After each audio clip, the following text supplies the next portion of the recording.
Hi there, this is Colin McGarry with Walking D-Day. And today we'll be on Omaha Beach, Gold Beach, Juno Beach and Sword Beach, talking about mini-subs.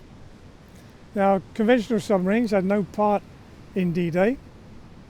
The Allies didn't use any, and any German submarines were blocked from coming in by a barrage at each end. But midget submarines played a vital part. Now, detailed information on the beaches was vital for the success of D-Day. There were 5 million aerial photos taken of the area. 300,000 postcards and holiday snaps were sent in after a request of the BBC. The resistance got vital information about troop positions, gun batteries, and the beaches were actually surveyed by commandos. In the First World War, an operation was launched into the Dardanelles to knock Turkey out of the war. Attacking well-defended beaches bounded by cliffs ended in disaster. If the planners had had better information about the defences, they would never have launched the attack. Important information about beaches was vital.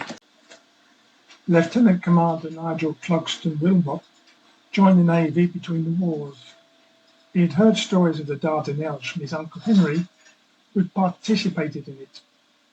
Wilmot participated in the Norwegian campaign and found that the lesson hadn't been learnt. They were hampered by a lack of information on the fjords. Small raiding parties had been formed from 1940 with the encouragement of Churchill. Major Roger Courtney led the special boat section. He was only too happy to accede to Wilmot's request to go ashore on the island of Rhodes before the attack on that island. But it wasn't until the debacle at Dieppe that the need for beach reconnaissance was accepted. So the COPP was formed, Combined Operations Piloting Party.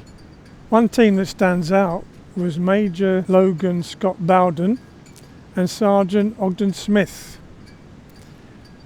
Scott-Bowden joined the COPP as Wilmot's second in command, and Smith joined it from the minesweeping from the Navy.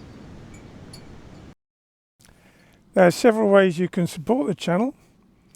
You can tap on like, you can comment, or you can tap subscribe plus the bell to be informed of new videos.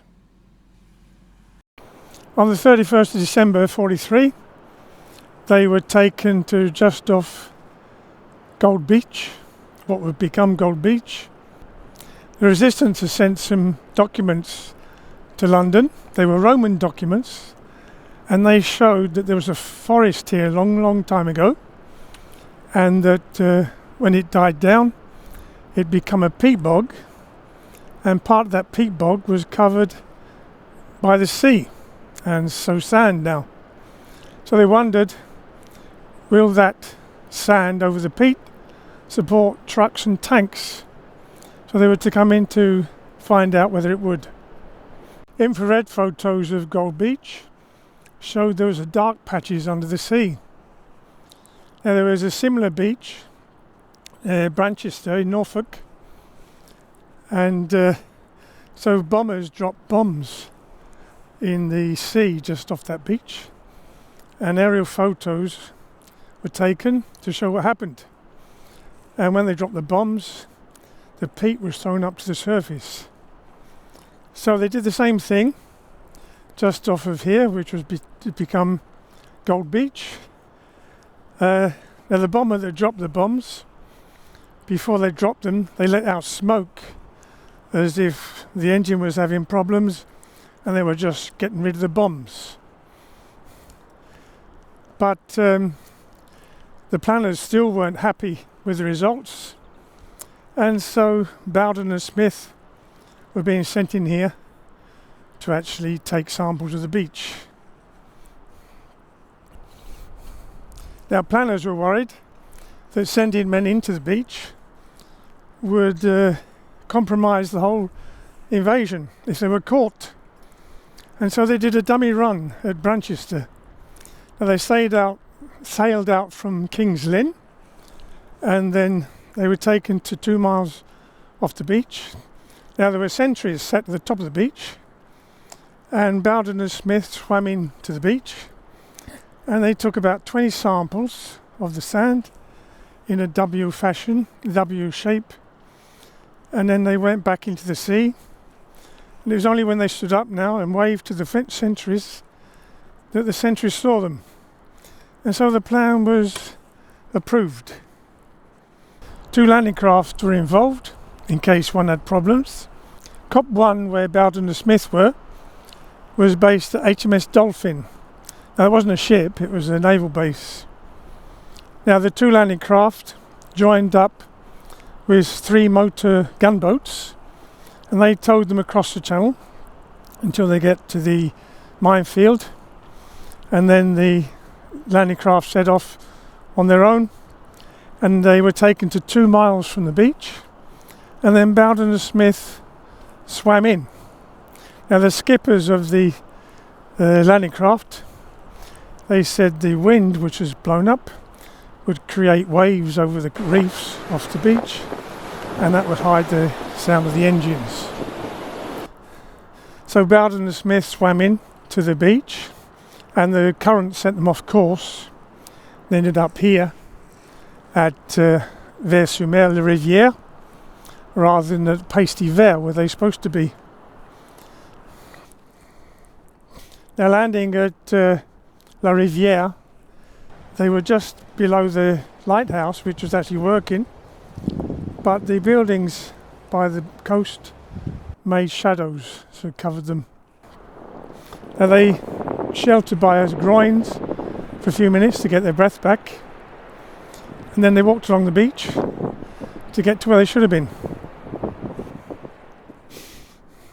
Now they were surprised to hear the sound of German troops celebrating, no doubt celebrating the coming New Year's Eve.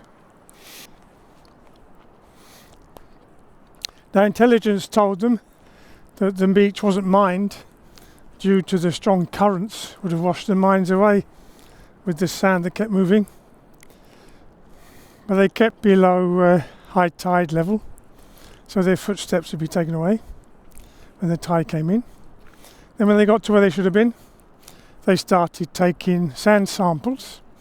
They worked in a W shape. It's going down, up and down the beach and along the beach in a W form, taking 20 samples of sand with they had a special auger. It was spring loaded and it was silent, so you couldn't hear it going click as it sort of captured the sand sample. And they put them in a bandolier around their waist, and once they got all the samples, they went back to the sea and waded into the sea. They started trying to swim back, but the waves had grown up and the surf kept pushing them back onto the beach, so they couldn't get into the sea. So they're walking along the sea with the lighthouse working. The rhythm of the lighthouse showed them that there was a frequency of the waves with weaker ones now and again, and so they took advantage of that knowledge and they managed to get through the weaker waves and out into sea. Can you imagine walking out into sea in the channel and starting to swim, hoping that your rendezvous is going to be where it should be? In 1942, the British, copying the Italians, developed midget submarines, or chariot torpedo carriers. There'd be 2 men sat on this little contraption. There'd be a torpedo in front of it, and they'd guide it towards the target. These chariot torpedo carriers had limited range, but they're actually used to survey the beach before Operation Husky into Sicily. In September 42, the midget submarines were developed. They were 50 foot long, 5.5 feet in diameter. They could carry 4 crew, sometimes 5. They have a London bus engine plus an electric motor, and there was an airlock where a diver could leave the submarine while it was underwater. They became known as the X-craft. X-craft were used in Operation Source, which was the attack on the battleship Tirpitz in Norway. The Tirpitz was badly damaged. The repairs lasted till April 44, then it was destroyed by Lancaster bombers. The COPP, the Combined Operations Piloting Party, had 2 of these mini-submarines, X-20 and X-23. On the 17th of January, shortly after their visit to Gold Beach, Bowden and Smith were back on Omaha Beach, or off of Omaha Beach. They were in X-20. The captain was Lieutenant Hudspeth, and with Sub-Lieutenant Enzer. The COPP team consisted of Commander Wilmot and the 2 divers, Bowden and Smith. 5 men in that crowded submarine. They were to spend 4 days just off the beaches, looking at the beach from the periscope during the day and going ashore during the night. Wilmot used his navigation skills to get them just off of what was to become Dock Green on Omaha Beach at Vierville. It was 2:44 p.m. and they beached the periscope deck just 380 yards off the beach. It was nearly high tide. Wilmot took a few bearings through the periscope to make sure where they were, then handed the periscope over to Bowden Smith. When he looked through it, he was surprised to see hundreds of Germans working on the beach defences. From their point of view at sea level, you could see under the camouflage netting and see what sort of casemates there were. Now that night, Bowden and Smith went ashore at Vierville. They took several auger samples, and then he went right up to the top of the beach, and they saw the shingled bank, and then there was barbed wire behind that, and no doubt minefields. Now Bowden and Smith thought the shingled bank might well be man-made. They each took a stone from the shingled bank to take back to the submarine. During the night of the 19th, they went ashore again further up the beach at Saint Laurent and then at Colville. During the day, on the 20th, they went along the coast looking at the beach at periscope depth. Now they were supposed to go right up to Sword Beach, but Hudspeth decided that with so little air for so many days, and they were just living on benzodrine, that instead of going to Sword Beach, they should go back to England. So they headed out to sea, submerged for 2 hours, and then they came up onto the surface. And they got back to Portsmouth at 6:30 on January 21st. There was a group of officers there to greet them. When they opened the hatch, the officers took a few steps backwards. The stench of the 5 men being in there for 4 days was awful. Now on D-Day, Bowden and Smith were actually with the Americans on ships, helping them navigate towards Omaha Beach because they knew it so well. The Americans didn't want to use the X-craft like the British Canadians did, just like they didn't want to use the funnies. But the X-craft on D-Day, that is a special mission, Operation Gambit. Now the X-craft 20 and X-23, they were to go off the coast of Juneau and Gold and Sword, and they were to wait in position on the seabed until the morning of the 5th. Then they would come to the surface and set up beacons to guide the ships to the right place for the landings. X-20 went to Juno Beach, X-23 went to Sword, which is where we are now, or just off of Sword I should say. On the morning of the 2nd of June, Lieutenant George Honor, who was the captain of X-23, he got the other 4 members of the crew together and he told them the invasion was on. They spent the rest of the day before leaving loading up the X-craft. There's a lot of stuff in it. They had 2 small CQR anchors, that means coastal quick release. The anchor was articulated so it would grip the seabed if it was dragged, but if you pulled it straight upwards it would come up. They also had 3 flashing lamps, several taut string measuring reels, 2 portable radar beacons, an 18-foot sounding pole, 2 telescopic 18-foot masts, and 12 additional oxygen bottles, 3 RAF rubber dinghies, some submachine guns and pistols, and false ID papers in case you had to beach and be taken prisoner by the Germans. At 9:40 p.m. they left Portsmouth to rendezvous with 2 other vessels which would tow them most of the way across the channel.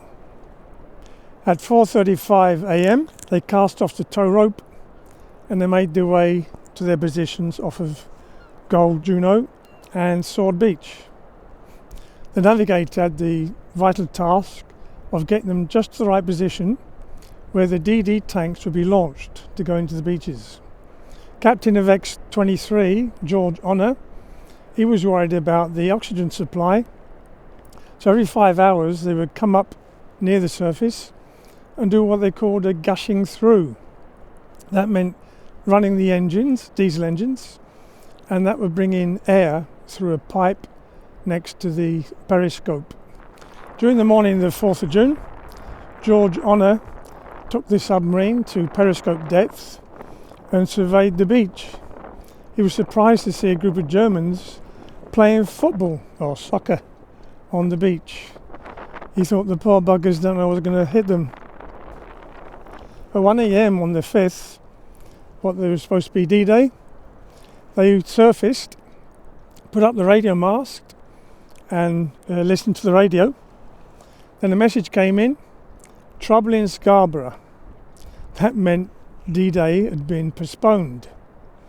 Now that was bad news, double bad news, because they had to wait at least a day, but they didn't know how long it's been postponed for. Now George Honor was worried about the oxygen supply, so they stayed on the surface till 3 o'clock in the morning, taking in air. The men were glad to be able to go out onto the deck and get the fresh air and the wind in their faces. Then the submarine went down to the seabed and stayed there. Honor was worried about the oxygen supply. He said the lack of oxygen made him feel like he'd drunk too much gin. They surfaced again at 11:45 p.m. and did another radio watch.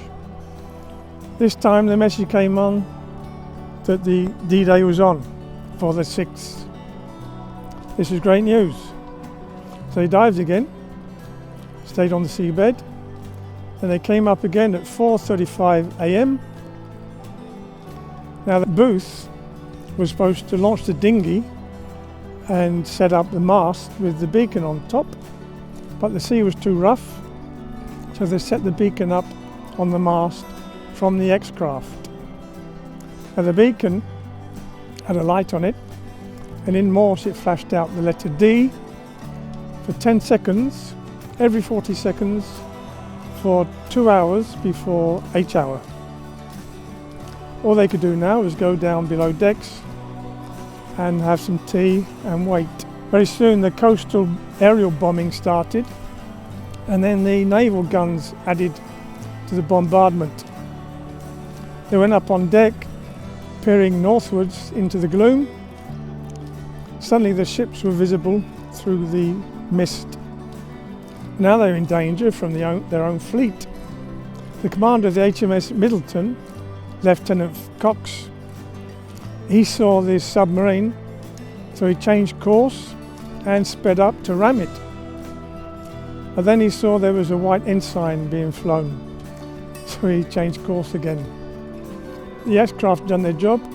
Now they went to meet their HQ vessel, which was the HMS Largs.